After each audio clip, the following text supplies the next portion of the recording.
Senec isn't only the lakes.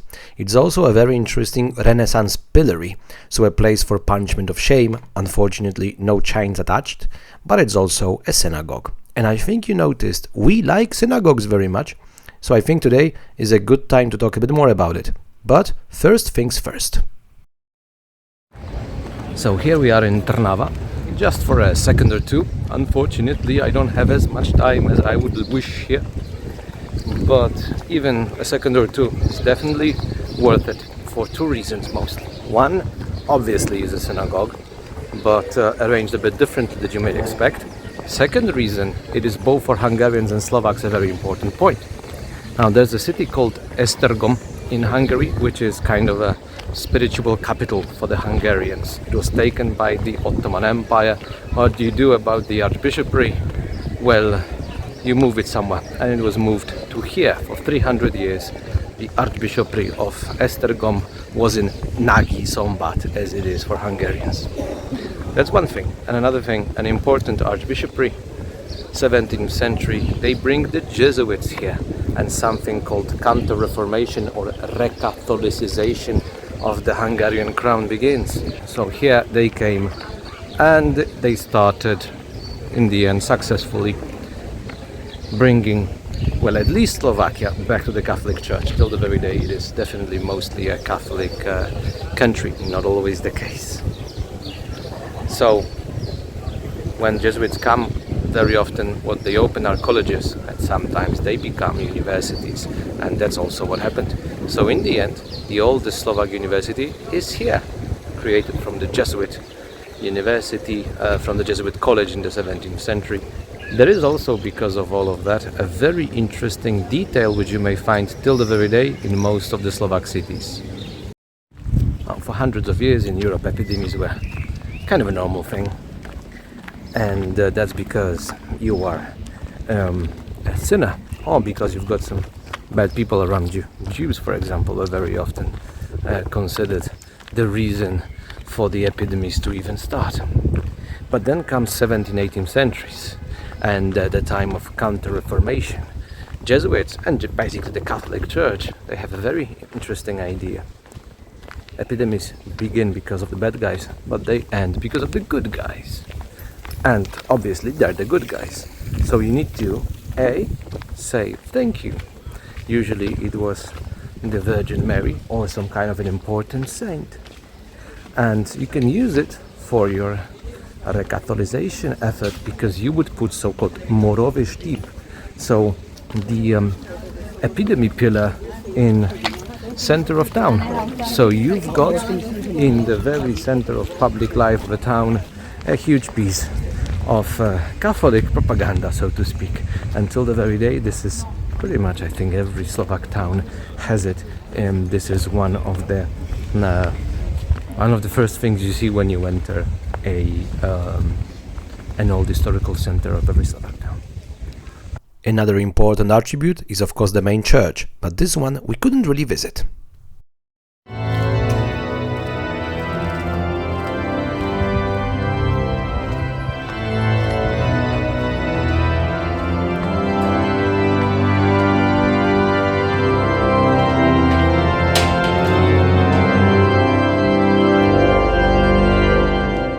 So, all the best to the newlyweds, but let us enter a church that we can enter, and if we are in the center of counter-reformation, let's enter the main Jesuit church. Mind you, I'm not a big fan of Baroque, but the early Jesuit Baroque is not that bad at all, so let's see what happens. But in the meantime, let me tell you about a very important figure here, Peter Pazmany. So he is the Archbishop of Esztergom, so he's there beginning of the 17th century. A very interesting person, supposedly very sharp tongue, so a great debater against the Protestants. He wrote many books as a philosopher and theologian, plus, maybe most importantly, a great organizer. Many Jesuit colleges are established all around modern Slovakia. And of course, he's the one who established the Jesuit college here in Trnava, and he made it into university in 1735. So it was officially with, of course, Latin. He would consider himself Hungarian, but if it's in Trnava, I think we can officially consider it the first proper working Slovak university as well. Mind you, by the late 18th century it was taken away to Buda and then simply closed, but I guess it still counts. So, with an important Polish gentleman that keeps appearing all the time, let us actually go to the most important place for us here, to a synagogue. But this is going to be a bit different than you may expect, as it is not a working synagogue, although it's working as a cafe. The Synagoga Cafe right in front of you. There are people who would say it's a disgrace, and how come? I would say it's in the details. If it's a place like this, when you have respect of the interior design of the old times, and at the same time, as a cafe, you maintain the building in good conditions, then why not? And to be honest, we love the place. And I hope you love it as well. The design inside, the ambience was fantastic. And when I say things were kept in good condition, you can see it for yourselves right now, including some very interesting details, like for example the two money boxes that were for the poor. So as you can see, we enjoyed a smoothie and a cake, but this is a good background and good excuse to start talking about a very, very interesting issue, which is the history of the Jews in Slovakia. First of all, it should be mentioned that Jews most probably came to Slovakian lands already during the time of Great Moravia. Most definitely, they were there at the beginning of the Hungarian kingdom, as in the early Middle Ages, Jews were known as servi camere, servants of the state, usually performing jobs that Christians could not or would not do, and here comes the famous banking, finances generally speaking. Anyway, the first document is from late 13th century, from Bratislava, from the time of the Crusades, as Crusades in the end were not exactly about going to the Holy Land. Crusaders would very often kill unbelievers at hand, and Jews were massacred in Bratislava late 13th century, hence the document. And that's unfortunately a symbol of how Jews were treated by the Hungarian kingdom. There were pogroms and such issues. So for example, late 15th century in Trnava, 15 Jews were burnt at the stake for the blood libel. So the famous since the Middle Ages issue, the Jews need Christian blood for the matzah. Anyway, comes 1526 and the Battle of Mohács, plus Protestantism, and Luther wasn't very fond of Jews either, as you can see here on a piece from the Wittenberg Cathedral. So the German evangelical patricians of cities do not want Jews inside the city walls, and after the Battle of Mohács, after 1526, they're barred from living in cities. So if those are the conditions, I think it comes as no surprise. Still, beginning of the 18th century, only 15,000 Jews live in the Hungarian kingdom, which at the time meant modern Slovakia. What changes the issue? 18th century, no more Hungarian revolutions, Ottoman Empire was beaten, let's rebuild the Hungarian kingdom. Everybody is welcome, and even if not welcome, then allowed. And then 1783, the patent of toleration of Joseph II, and Jews start getting civil rights. Late 18th century, there are 88,000 Jews in the Hungarian kingdom, some of them of course living in Slovakian lands. And Bratislava, for example, becomes one of the important centers of orthodoxy. For example, here, beginning of 19th century, you have Hatam Sofer, who was supposedly one of the most important rabbis in Europe of the time. But my absolute top story from that time, the first fire brigade in Slovakian lands, 1800, it's the Jews from the Bratislava Jewish quarter. Awesome. But it is the 19th century when the fun really begins, because it's the time of the Jewish assimilation. Especially after 1867, when Austro-Hungarian Empire gets created. Now, first of all, Jews in Hungarian kingdom split into three groups. You have the typical Orthodox community, then you have something called the Neolog community. All those weird synagogues that I was always surprised by their architecture that we've seen in previous episodes, they were the Neologs. But there's also another group, status quo ante. It's those who were still kind of Orthodox, but not really anymore. Anyway, they wanted things to be like always. And next to our Synagoga Cafe, you have a status quo ante synagogue exactly. So let's have have a quick look at it. And with it as background, let me tell you a bit how Slovak nation saw the story. And here are a couple of issues. Now, first of all, orthodoxy. They don't really care who's in power. They're waiting for the Messiah. If it's one Christian or another ruling over them, doesn't really matter. So the idea of the orthodoxy is we are sticking by the current government, by the current ruler. If we're talking Hungarian kingdom, orthodoxy was sticking with Budapest, maybe Vienna, because it's Austro-Hungarian. When it comes to assimilation, usually assimilation happens into the dominant culture. And if it's Hungarian kingdom, dominant culture is Hungarian, at least officially, or the general German, as again, it is Austro-Hungarian. So assimilation would be into German or Hungarian culture. And the Slovak national movement obviously did not like that.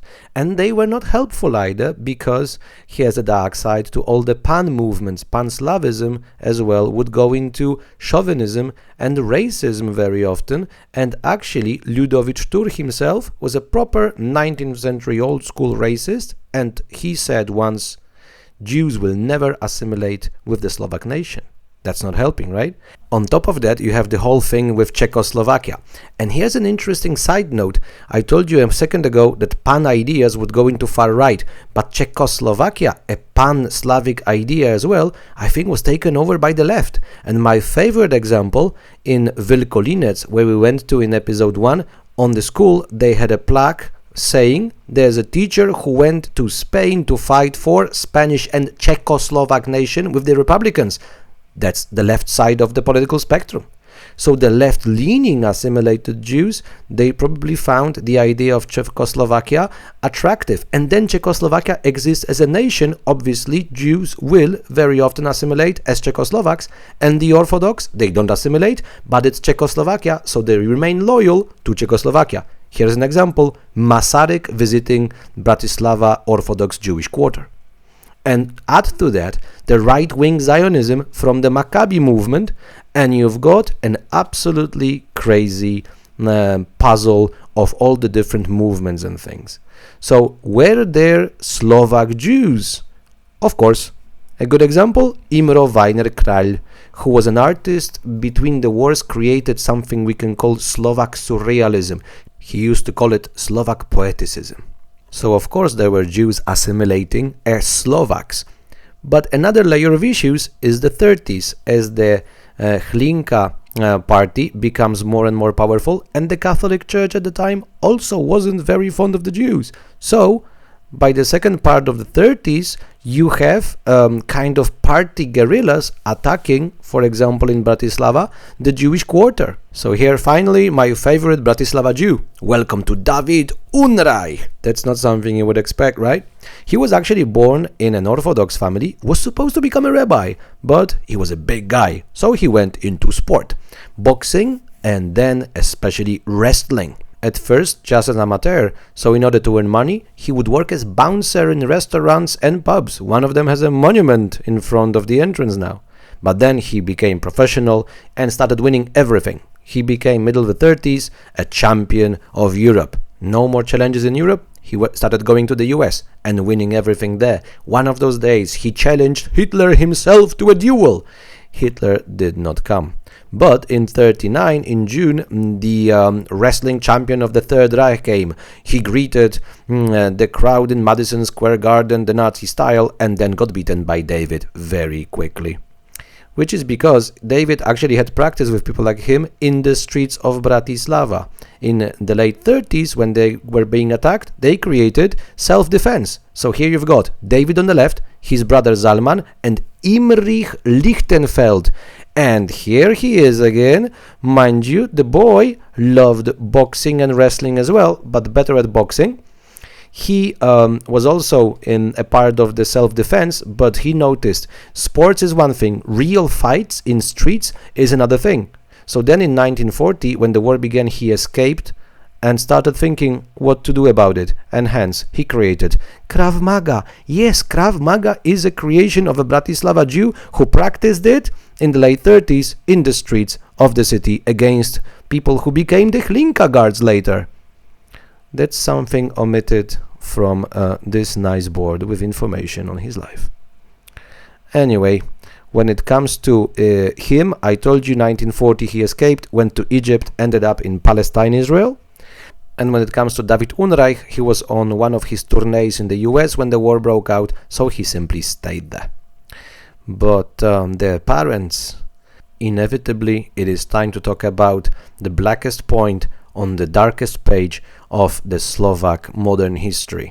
In order to talk about the topic of Second World War, we are going east of Trnava to a place called Serej, where we find a camp, a labor camp. Today there is an exhibition about the Holocaust. And let me tell you straight up, the exhibition is great. It is a proper modern thing, so not simply a place with information, but it's creative, slightly artistic, very engaging, as a proper modern museum should be. So I include here a photo of the names of the creators of the exhibition. Nobody reads it, doesn't matter, they deserve several seconds of recognition in visual space. Anyway, let's start with the topic, and you will see in the background plenty of propaganda. Goebbels himself would have been proud, and I think it's rather self-explanatory. Anyway, on the territory of Slovakia, in the late 30s, you would have 140,000 Jews roughly. Then, in 38, in October, Slovakia claims autonomy. Tiso says, first thing, time to solve the Jewish issue.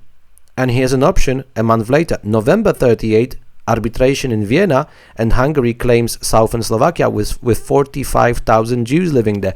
Tiso uses it, saying that all the Jews are pro-Hungarian, and he starts sending thousands of Jews into the new Hungarian borders. So you will have only, at the beginning of 39, when Slovakia officially is independent, 90,000 Jews left on the territory of the country. And then the show really begins. Within the next 2 years, things begin like Aryanization, so taking over of Jewish businesses, later also their farmlands, and even partly of their private property. They are barred from practicing the most prestigious professions, like, for example, lawyers or doctors. They cannot come to certain streets or main market square of cities. They are not allowed to own cars, radios, fishing equipment, sports equipment. But then comes September 41. The Jewish Codex is introduced. The most important thing, they have to wear a yellow Star of David, usually on their chest, so visible. That way, with September 41 Jewish Codex, Slovakia becomes the only country in Europe which is not occupied by Nazi Germany to introduce practically all of the Nuremberg laws of Nazi Germany. So, deprived of their property and rights and all the options, they become a burden on the Slovak state. Oh, that's great that there are people who met in Wannsee and decided to help.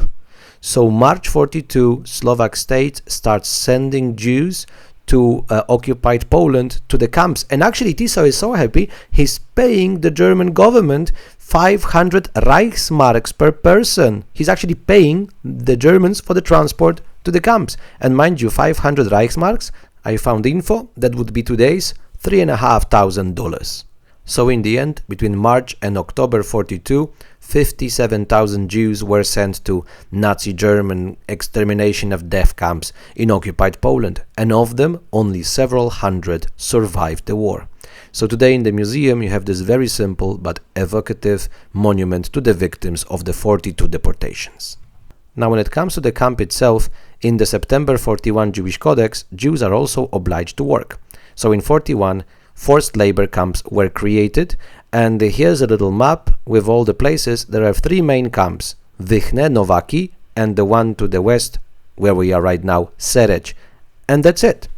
Especially when you compare this camp to the camps in occupied Poland, well, it's most definitely not big. 4 living barracks, which were reconstructed and house the exhibition today, plus some barracks for work.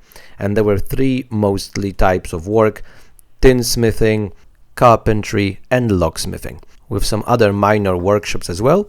And what about the conditions? Well, you work every day, 10 to 12 hours a day. You were actually allowed to bring 50 kilo of property with you, but that would be very often stolen, as the guards were the Hlinka guards, not exactly the nicest type of people. So there were also beatings and the such, of course. And 42 deportations. So actually some people were going through the camp, not staying there very long. In the end, it was also a transport hub. More than 4,000 people went through Serej on the way to death. But then things settled down a bit, and 43, well, there's no more Hlinka guards, for example, they're just gendarmerie. And the symbol of those times, there was actually a wedding and a baby was born in the camp. So it's a very interesting detail when you compare the conditions to the German camps in occupied Poland. Mind you, it is still a camp, but have a look at the photo here, and there's a person who would not last a day in a German camp in occupied Poland. So I think it's a curious detail. But then 44, the beginning of the Slovak uprising, and the gendarmerie just left. People from the camp left as well, and many of them joined the uprising, roughly 90%. But then come the Germans, and already by late September 44 they reopened the Serej camp as concentration camp, and Alois Brunner, here on the left with his boss Adolf Eichmann himself on the right, Alois Brunner comes here and Serej becomes a proper German concentration camp with all the consequences and conditions. But it mostly becomes a transport hub, so in the end, between September 44 to March 45, more than 13,000 Jews are also sent to all the different death camps. And in the end, those are the most important dates, that's why you're gonna see them on monuments, 42 to 45. But all the statistics, we tend to forget that there is always a face behind a number. So here, simply, faces of the victims of extermination. And many of them are kind of nameless for us today, but some are not. In 1940, a typical thing that Nazi Germany would do is creating some kind of a Jewish council. So 1940, Jewish Center was created in Slovakia, and here are names of the working group within it. Gizi Fleischmanova being the most important one. They decided to simply start bribing all the important officials in 42 to stop deportations. So they actually did stop a bit. Around 15,000 people were exempted from the deportations, so they went wild and decided for the Europa plan, bribing Himmler himself to stop extermination, which of course did not work, but they most definitely tried. And in the end kept on working until they could. When the uprising began, September 44, roundup in Bratislava, most of them were caught, some survived, but some did not. Gizi Fleischmanova was sent on the last transport leaving Slovakia to Auschwitz with a note, "Return undesired," and she did not return. Fortunately, there are people who don't simply return, they actually escape from Auschwitz. 2 Slovak Jews did. In April 44, and thanks to the working group, they compiled a report named today with their surnames, the first proper report about the details of extermination in Auschwitz. And mind you, I could go on and on about such amazing people, heroes who fight and die, and those who by some miraculous chance survive.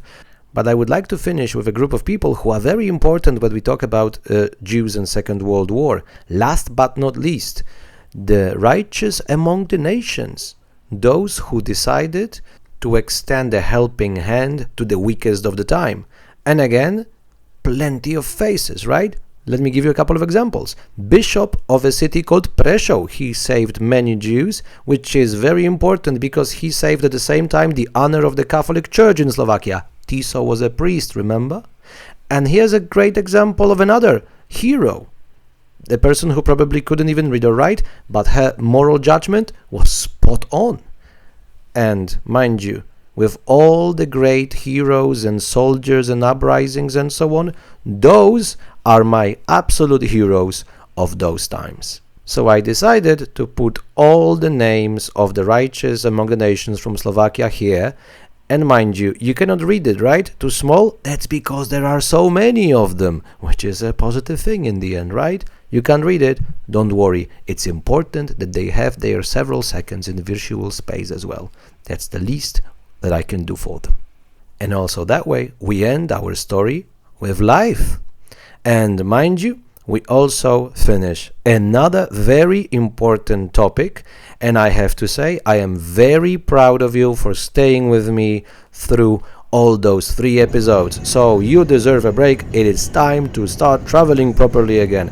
Actually, in the next episode, we are going to have also one particular topic, but there's going to be a bit more visiting. And after that, my absolute favorite places from Slovakia.